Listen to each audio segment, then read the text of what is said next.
बिहार। देखिए, मैं बार बार कह रहा हूँ, ये वोट अधिकार की जो बात कर रहे हैं वही काम तो चुनाव आयोग ठीक ढंग से कर रहा है कि जो वोटर है उसको अधिकार मिले। लेकिन इन लोगों को ये लग रहा है कि जो चुनाव आयोग काम कर रहा है उसमें हमको राजनीतिक नुकसान कहीं ना हो जाए। और जो आदत रही है कि गलत मतदाताओं के नाम मतदाता सूची में रहें तो भी ठीक है, तो चुनाव आयोग तो उन गलत मतदाताओं के नाम को निकालने का काम कर रहा है और जो सही मतदाता छूटे हुए हैं उनको जोड़ने का काम कर रहा है। और बहुत सामान्य सा बात है, दोनों नेता हैं, चुनाव आयोग ने तो पूरा टाइम शेड्यूल जारी किया हुआ है और उस टाइम शेड्यूल में ये जो अगस्त का महीना है उस पूरे महीने को इलेक्शन कमीशन ने डाला कि हमने जो सुधार किया है उस पर यदि किसी को कोई आपत्ति है, किसी को कुछ दावा करना है तो वो दावा आपत्ति आके चुनाव आयोग को दे, हम उसको ठीक करेंगे और फिर नया सूची प्रकाशित करेंगे। तो ये घूमने से बढ़िया तो यदि आपको कोई शिकायत मिल रही है तो आप चुनाव आयोग के सामने जाके विषयों को रखिए, चुनाव आयोग उसका निराकरण करेगा। उसी का तो ये समय तो जायज काम नहीं हो रहा है।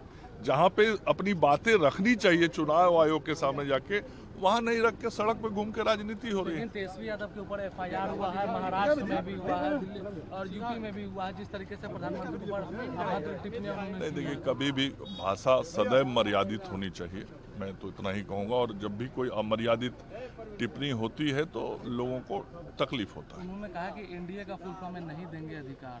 नहीं, देखिए, एनडीए तो पूरा अधिकार देके काम करने वाला गठबंधन है और उसके नेता आदरणीय नरेंद्र मोदी जी हैं।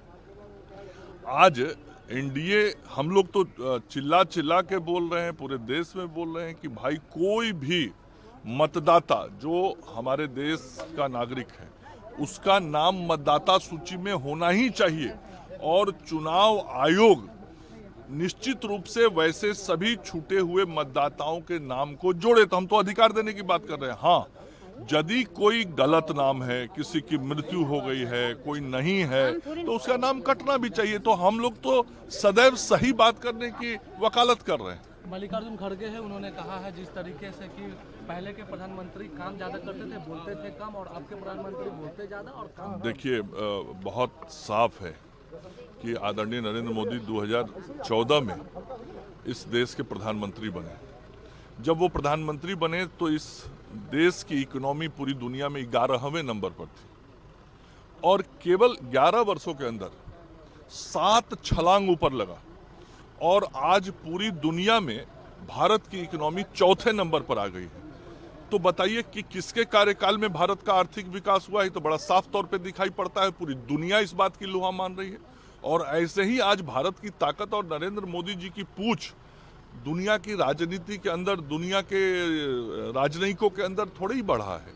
आज भारत की आर्थिक शक्ति बढ़ी है, ये तो सब सामने है। तो किसके कार्यकाल में भारत मजबूत हुआ ये पूरा देश जान रहा है। खोद खोद के है ना।